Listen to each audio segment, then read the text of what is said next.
Soomaaliya mudane madaxweyne dhammaan madaxda kale iyo shacabweynaha reer Puntland waxaan marka hore madaxweyne adiga iyo shacabka iyo madaxdaada kale idinkaga mahadcelinayaa sida quruxda badan oo aad igu soo dhaweyseen dhulkii mudugga iyo beeyada waxaan idinkaga mahadcelinayaa sida quruxda badan oo aad igu soo dhaweyseen dhulkii saldhigga u ahaa horumarka iyo ilbaxnimada Soomaaliyeed waxaad ku mahadsantihiin mudane madaxweyne adiga shacabka sharafta leh reer Puntland inaad nagu soo dhaweyseen dhulkii xudunta u ahaa halgankii daraawiishta waxaad ku mahadsantihiin inaad nagu soo dhaweyseen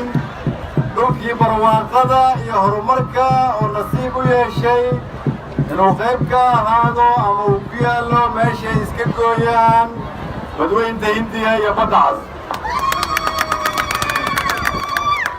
waxaan ku faraxsanahay inaan maanta soo booqanno magaalo madaxda Puntland Garowe oo ah hooyadii federaalka Soomaaliyeed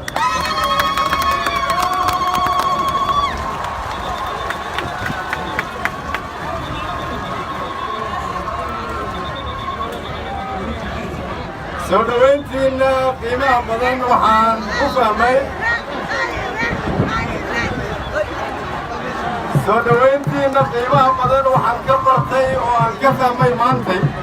sababta ay reer Puntland ugu guulaysteen nabadda midnimada iyo dowladnimada halkan ka muuqata